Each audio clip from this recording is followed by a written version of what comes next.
That's one of the things I wanted to talk to you about. What you're talking about doing is a little bit different than what the Nonfiction Brand podcast typically deals with, because we're talking about personal brands, small business brands, and you've got a whole new entity that you want to talk about branding. But before we get to that, I want to talk about Kenn Busch, the personal brand.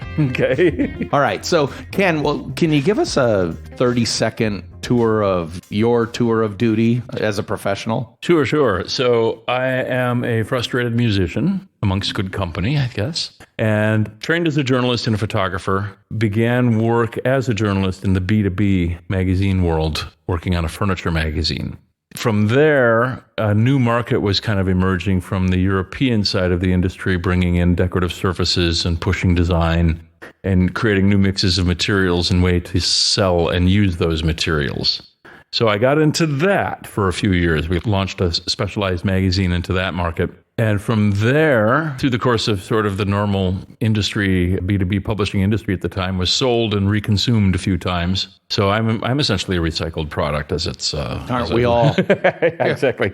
So I ended up working between the interior design world on educational content for architects and interior designers, and then still very closely with the materials people in the furniture world and trying to connect those two dots. And even though it's only two dots, those connections are still pretty tenuous. So that is still my lifelong mission. Well, and I think that's key to what you're talking about from my point of view as to what is your nonfiction brand foundation. You are a journalist, you're an educator, you're, an informational channel. So these are the areas you work in.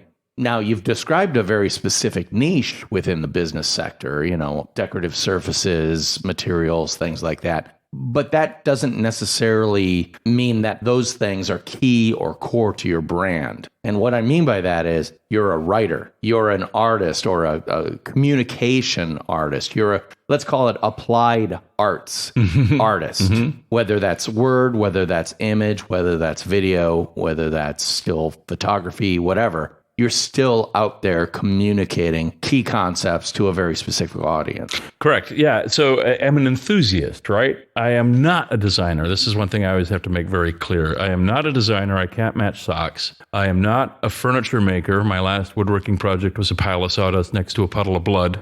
Turned out great. But I just love the idea that people have to draw out of their imaginations these environments that we all have to exist in, right? So if your workplace is great, it's beautiful, it's fun, it's well lit, you are much more productive in real life. And when I learned this fact, I was working in a workplace with fluorescent lighting and gray furniture and carpeting. And I was talking to a designer who'd gotten heavily into color theory and said, yeah, no, you could be working so much better in an entirely different design setting. And facts like that just absolutely fascinated me. So I think my enthusiasm, my curiosity comes across when I'm interviewing designers and furniture designers and people who are using these materials and working in that industry. And then I am hyper thorough about trying to capture that experience and share it. So it's part sort of an interest in an area that I have absolutely no talent for, and connecting it to a talent that I have that I don't have any other, I guess, credible way to express that right now. My novel's not ready. I suck at poetry, but I love communicating about design and trying to convey experiences like that. I love the way you talked about that, because there are a lot of people who are like, well, does my brand have to be associated with what I have to do to make money? And the answer is, yeah, it does, but it can be through a tenuous connection or maybe an adjacent connection like you just described. Because again, I'm going back to what I would identify as your core nonfiction brand elements, that ability to inform, educate, excite, and interest via the written word, via visuals, via whatever. Well, you can apply that to a interest and, dare I say, passion of yours for architecture and design and modern space utilization. I mean, let's face it, you don't have to be an engineer to do what you're doing, but it sure helps if you understand what engineers need to know to understand what you want to communicate. Absolutely. Well, and what's always fascinating to me is you can walk into a place, you can walk into any place, and it's going to affect how you feel or your energy level or something like that. But you're not going to acknowledge that it's the place creating that within you. So I'm fascinated by people who can take that intentionally and create something good, or something more practical, or something more durable. And, kind of back to my journalism training, I mean, I've never sort of left the hunt for the truth and transparency and really trying to get to the core of a story. I like to tell people when I'm interviewing them that I have a black belt in asking the stupidest questions possible, because I don't want to miss anything. And this happens to me all the time in interviews where I'll take that approach, mostly because it's just who I am, and I don't want to pretend to come off as an expert at the outset of a conversation like that. But it uncovers things that the person I'm interviewing maybe hadn't thought about articulating in that way, or hadn't thought about, period. To me, it's really just, I'm kind of a shy person in real life, so it's an excuse to dig into somebody's brain with a shared purpose at the end of it, creating some sort of content or story, or I help people create presentations, and I draw a lot of the language for their presentations out of conversations. Yeah, it's kind of I'm capitalizing on my own ignorance in some of these very specific design fields, and my passion for making sure I understand what people are trying to say. Yeah. When you use the word ignorance, I want to flip that word over and say curiosity. Good. To be ignorant is a bad thing. To be curious is incredibly good. And what you're talking about to me is the essence of wisdom, which is, I don't know, but I want to learn. Mm-hmm. And consequently, you are assuming the role of the audience, your reader, your listener, your viewer, because they don't know what this person knows, and you want to draw that out of them. So these are the kind of words or the positions I always look at when working with people on developing their nonfiction brand, to say, yeah. Forget about the architecture side for a moment, unless you are truly a designer, architect, engineer, etc. You're not. You're a communicator. That's one of your main pillars, communication. The use of the written word, that may be key to who you are as a nonfiction brand as well. But one of the key words I would also apply to you is interpreter. Mm-hmm. You have to talk to the guys who engineer the materials and then translate what they know in depth, what I like to call PhD level. Right. You need to bring it down to 101 levels or even lower, because the people who might be buying their stuff, they don't need to know all that PhD level. Right. But they need to know what they need to know. So consequently, you're a curator, you're an interpreter, you're a conduit between you, your audience, and that expert in whatever the material is, or the space design, the color theory, right? All that stuff, you know? Well, and absolutely. I kind of like interpreter. And what happens is, if you do this for long enough, you develop a way of kind of cutting to the quick then, when you're trying to get somebody who might be a little too far into the weeds as far as their industry lingo, or their understanding of, say, and sometimes their understanding of their industry or their market only goes to the next step instead of really picturing the end. So what happens a lot is, I find myself, it's a two-way thing. And I organize live events as well, where I try and get users of materials, interior architecture materials, and then suppliers and R&D type people from the material side in the same room, and I am interpreting both directions, right? So I can speak just enough design to the material side to keep them interested and help them understand the value of then communicating their side to the design side, and the importance of developing a common language. And maybe we'll get into this later, but I'm in an industry where people had 5 or 7 different terms for the same exact product, and it was really, really holding the industry back. So that's one of the ways that, I know what you're talking about, and you are talking about the same thing over here on the other side. Let me teach you how to talk about it together.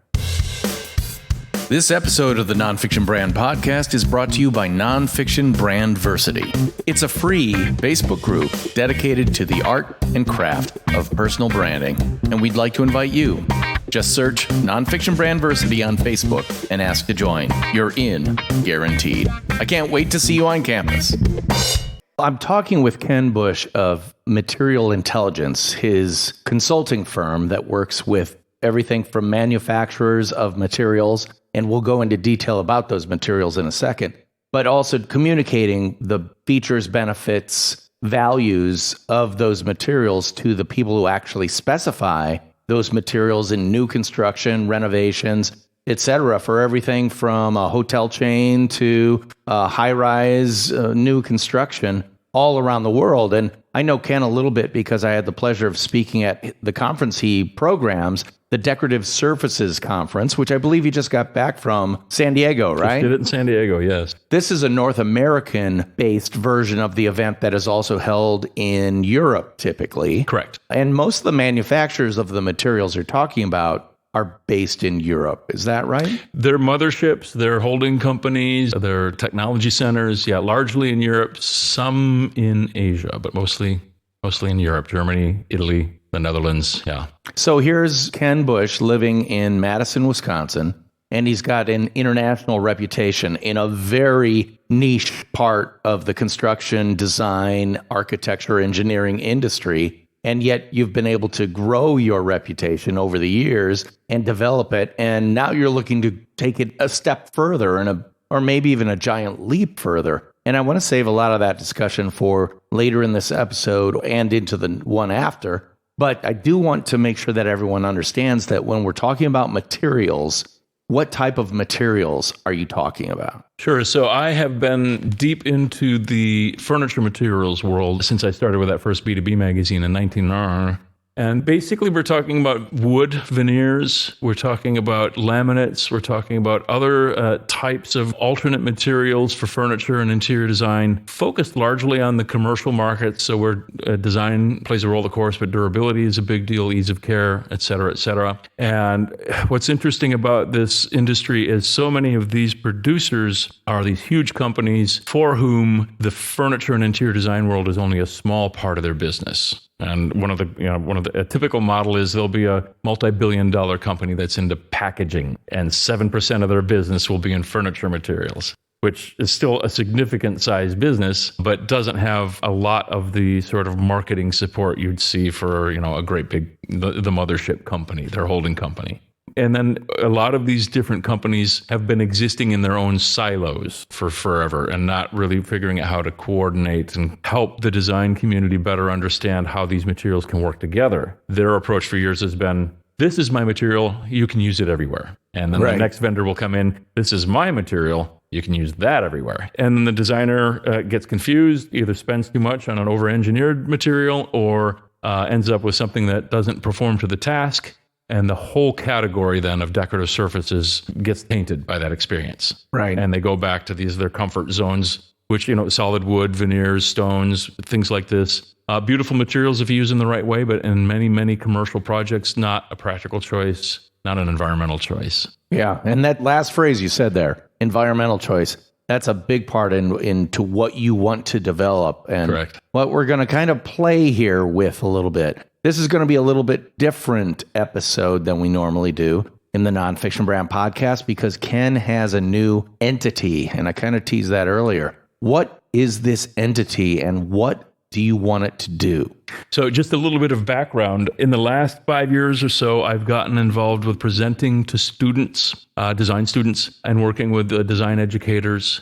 And I was trying to I was kind of working out my pitch to an educator at a national event where all these design teachers get together and share papers and et cetera, et cetera. I was trying to explain the idea of these different materials that work in the interior surfaces world that share design files, right? Everything's digital now. So they share the exact same design visuals.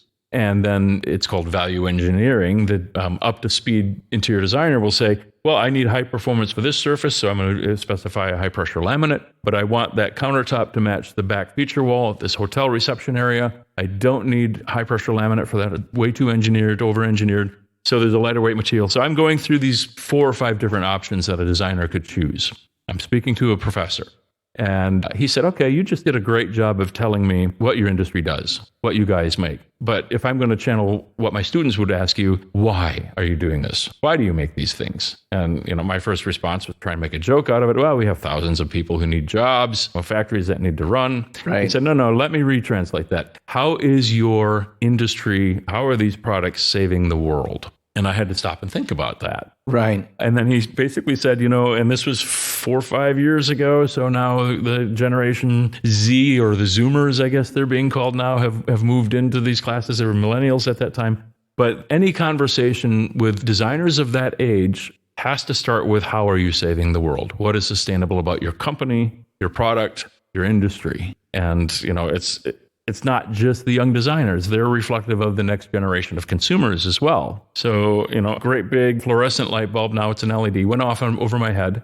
And I'm like, oh my God, yeah, everything about this industry that I've been working with for the last 25 years actually points towards sustainable use, responsible use of materials. But nobody has ever put that story together for this industry kind of in one spot. Like I say, all these suppliers were in silos of their own and not really, sharing the way they come to market, not sharing the information that specifiers need to make intelligent choices with each other, right? So there's no like, okay, here's how you value engineer a product using these 3 different materials. So the light bulb goes off. The sustainability story, or the how are you saving the world, kind of rose to the top as this needs to be our conversation starter. And we actually have probably the best story in the materials world.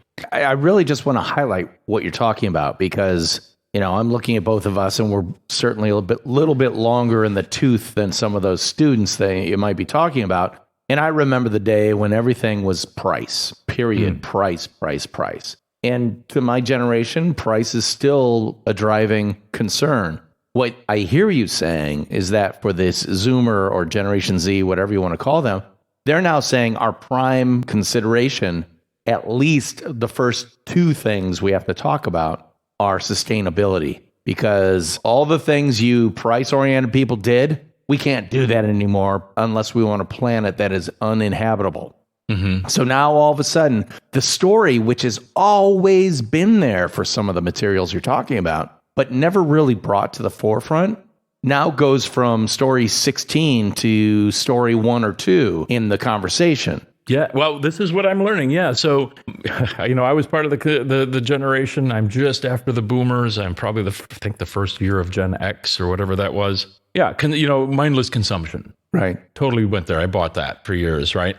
And, now I'm one of these guys who washes his Ziploc bags and hangs them up to dry, and even plastic silverware, just because the thought of that stuff going to a landfill, is heartbreaking. One of the great benefits of what I do is I get to go to, say, the Milan Design Week event. And, there's a great big furniture fair that happens that week, but then different areas of the city pop up in these little design districts, and they take over warehouses and retail spaces and outdoor spaces and whatnot. And the whole city is just jumping. But my number one destination, my first destination every time I go, is whatever area they've put all the universities into, because I love student thinking, right? Right. And there are just some amazing things to be found there. I bounce through and I just grab little bits, and there was a plastic cup sitting there. And says, why should something we use for 10 minutes last for 10,000 years? Right. And that to me kind of crystallizes that, that approach to the values they're applying to what they buy and why. And, I've been fortunate enough to actually be able to have conversations with some of these people. And, they're all about price is secondary, like you said. It's basically,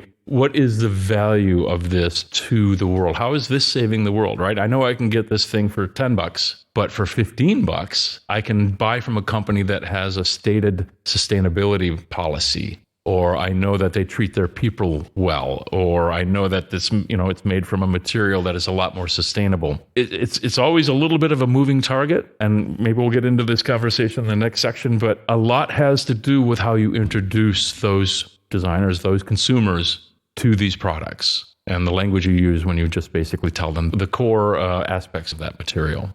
That's where I really want to connect it to the whole nonfiction brand idea. Which is, you've got a bunch of different stories, but not all stories are created equal. And what is your prime story might change over time, even though your core doesn't. Mm-hmm. So let's face it, materials cost is always an issue. If I were to look for 3 things that people want to know about a material, it would be how much does it cost? Now you're telling me, how does it help us with sustainability? And probably the third one would be durability. Mm-hmm. Right? Right. Well, and that's a sustainable story right there. If you have to use extremely harsh chemicals to clean a surface in a healthcare setting, especially, that's not sustainable. That's nasty for the environment. If you have a material that has lots of seams where bacteria can get in and grow, right? Then you have to clean it that much harder. And honestly, any cabinetry or millwork made with that kind of design is not going to last long in a healthcare setting. because of the cleaning regimen, right? So all of these sort of different factors weave together to affect really how responsible these specifications are or are not.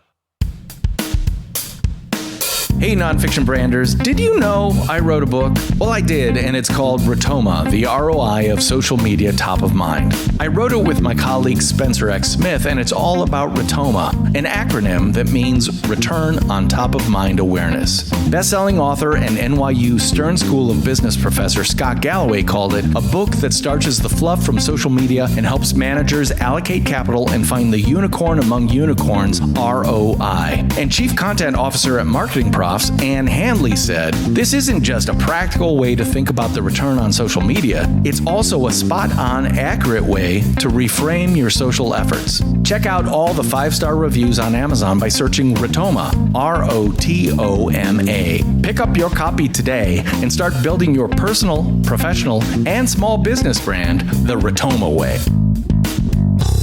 Frequent listeners of the podcast will recognize that I always preach a concept called your key 3. What are the key 3 pillars of who you are, what you do, and how you do it? And in the case of this, what are the key 3 arguments, stories, or things that you need people to understand about this business is, yeah, price is certainly important. But what you're telling me right now is that sustainability is becoming as or more important, and that durability is always there too. So you've got, those are the key 3 elements that I would immediately identify for the materials that you're talking about. But right now, you're saying the way we talk about it needs to change. Well, and what you just, your key 3, and thank you for doing that. That was a very nice synopsis. It adds up to value, and value as in values, and something that resonates with the core values of these new generations, and even some of us geezers who would like to see the next generations have a nice place to live as well. It really, yeah, and that is a story, right? Those 3 things come together to create the why. Right. And that's key because as you say, you know, all you have to do is go on TED Talk and look up Simon Sinek to see his why talk. And it's one of the most popular globally. The guy has created an entire industry around that concept of identifying, start with why. What is your why?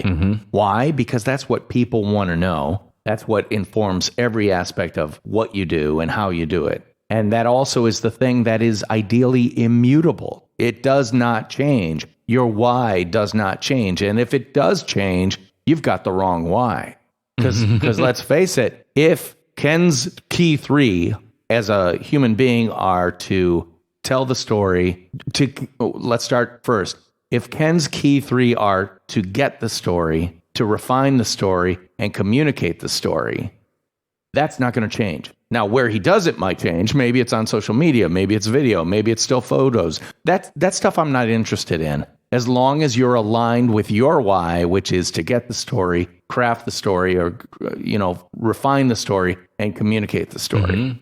I'm going to give you that as your key 3, whether you like it or not. I appreciate that. Well, and that's true. I can only do what I know how to do. I happen to really love doing it. The audience changes, the sources change, the location changes, the images might change. But that would be, in my industry, if I have a brand, it is that. It is, I do a good job of accurately conveying what I discover and the people I meet. And, you know, the whole idea is to make them as accessible, make the experience as accessible to as many people as possible.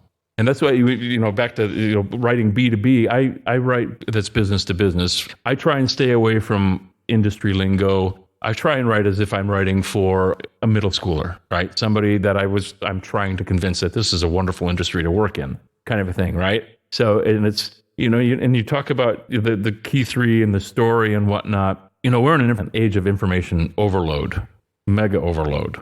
And for people like me with ADD, it's devastating, right? Right. So you can get so much information. Some of it might be right, some of it might be wrong, but it's just so much information that needs to be boiled into a story. If a company really knows what it's doing, if an industry really knows what it's doing, it is taking that information and using it to kind of putting it in an Instapot and creating a nice stew that is the story where everything plays its role, but what you remember is how wonderful it tastes.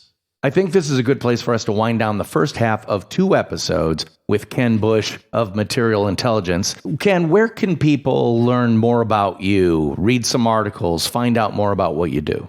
Materialintelligence.com is my website and kind of the core of my content universe.